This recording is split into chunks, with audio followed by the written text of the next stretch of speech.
នេហាเป็นក្នុងមួយជីវិតប្រហែលជាមានតែម្ដងការចំចង់ឲ្យបេះដូងរងការឈឺចាំមានអារម្មណ៍កំតុងជាច្រើនដែលរួមមកចង់ប្រាណចង់ឲ្យអូនស្ដាប់ពេញមួយជីវិតបងមើលងងតែងតែលំខ្លួនឯងរាល់ថ្ងៃមិនទទួលស្នេហាថ្មីចាំវមិត្តមនុស្សពីរនាងបែកគ្នាហើយមិនដេញឡើយមិនព្រមអងចិនស្រមកស្នេហាដិនសួរថាពេលកន្លងធ្លាប់នឹកបងម្ដងដែរទេចំណែកបងគឺនឹកមាសវេក្រុងវេលាខំព្យាយាមប្រាប់ខ្លួនឯងថាពួកយើងបែកគ្នាតែបញ្ជាខួរក្បាលមិនបានមនុស្សបែកគ្នាឲ្យមានវេលាជួបវិញទេបើបេះដូងគឺនៅតែស្នេហ៍ភ្លេចមិនថាមានវិធីណាធ្វើឲ្យបងភ្លេចកលយារឿងប៉ុន្មានហើយនៅwayអូនភ្លេចងាយម្ល៉េះ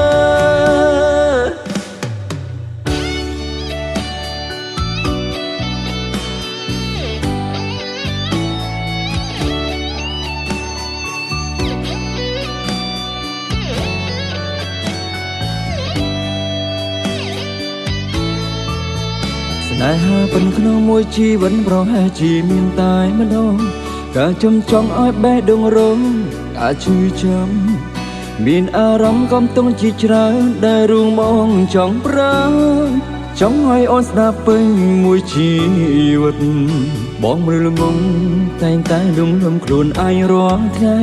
មិនទទួលស្នេហាថ្មី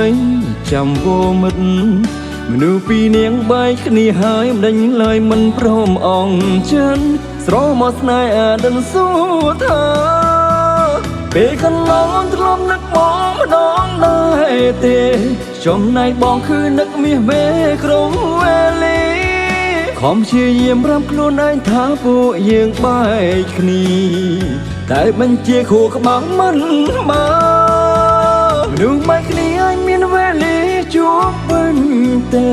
បើបេះដូងគឺនៅតែស្នេហ៍ភ្លេចមិនថាមានវិធីណាធ្វើឲ្យបងភ្លេចកលយារឿងប៉ុន្មានហើយនៅwayអូនភ្លេចងាយម្ល៉េះពេលកន្លងធ្លាប់នឹកបងម្ដងដែរទេចំណែកបងគឺនឹកមាសវេក្រុងវេលាខំព្យាយាមប្រាប់ខ្លួនឯងថាពួកយើងបែកគ្នាតែបញ្ជាខួរក្បាលមិនបានមនុស្សបែកគ្នាឲ្យមានវេលាជួបវិញទេបើបេះដូងគឺនៅតែស្នេហ៍ភ្លេចមិនថាមានវិធីណាធ្វើឲ្យបងភ្លេចកលយារឿងប៉ុន្មានហើយនៅwayអូនភ្លេចងាយម្ល៉េះមានវិធីធ្វើឲ្យបងភ្លេចកលយារឿងប៉ុន្មានហើយនៅwayអូនភ្លេចងាយម្ល៉េះ